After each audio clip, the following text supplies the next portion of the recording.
আমার প্রিয় ছাত্রছাত্রীরা, তোমাদের বিএ ফার্স্ট সেমিস্টারের মাইনরের কোশ্চেন, এই মাইনরের পরীক্ষার নোটিশ, মাইনর কেন, ফার্স্ট সেমিস্টারে মেজর, মাইনর, এসএসসি, মাল্টি সবেরই পরীক্ষার নোটিশ দিয়ে দিয়েছে। 5 তারিখ থেকে পরীক্ষা।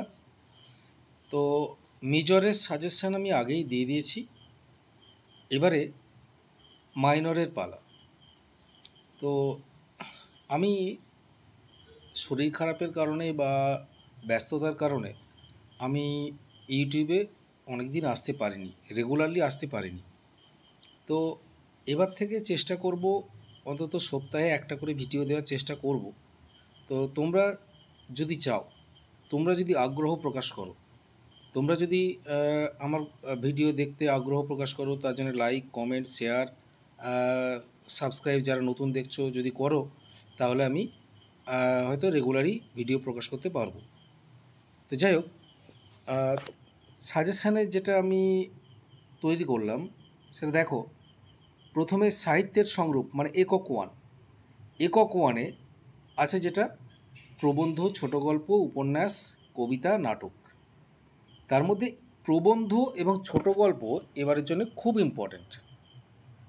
প্রবন্ধ এবং ছোট গল্প থেকে এবার প্রশ্ন পড়বেই। প্রবন্ধ থেকে যদি 5 নম্বরে পড়ে, ছোট গল্প থেকে 10 নম্বর, আবার ছোট গল্প থেকে যদি 5 নম্বর পড়ে, প্রবন্ধ 10 নম্বর। আর সেই সঙ্গে কবিতার বৈশিষ্ট্যটাও পড়তে পারে। আর 5 নম্বরের জন্য উপন্যাস এবং উপন্যাসের ভাগগুলো করতে পারো।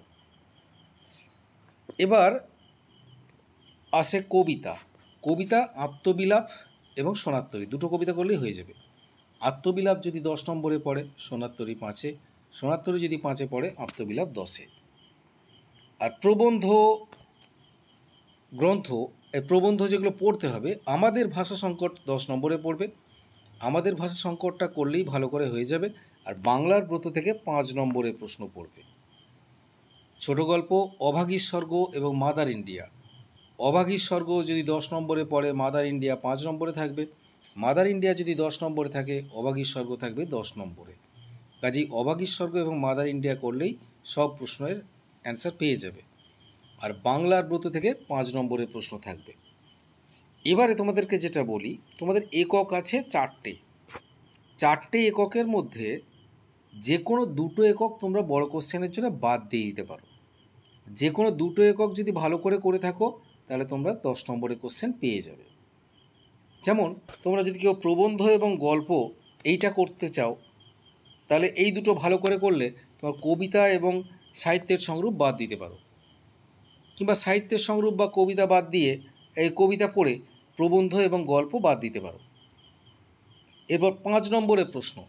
5 নম্বরের প্রশ্নের জন্যেও তোমার 6টা পড়ে, তার মধ্যে 4টে করতে হয়।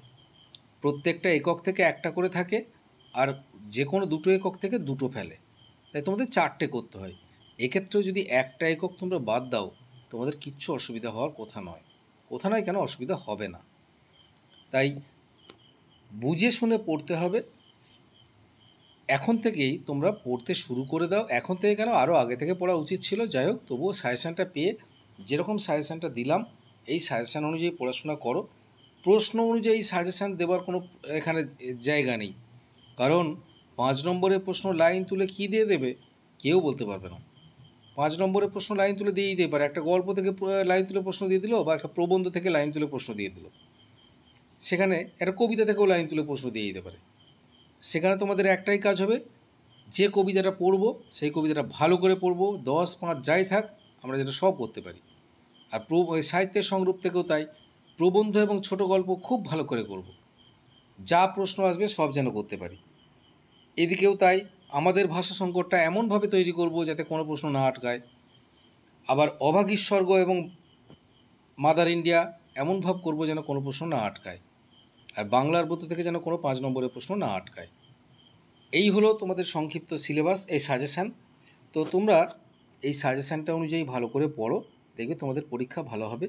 আর পরিশেষে আবার একবার বলি, তোমরা আমার চ্যানেলটাকে সাবস্ক্রাইব করো, লাইক করো, কমেন্ট করো, শেয়ার করো, যাতে আমি আরও উৎসাহ পাই।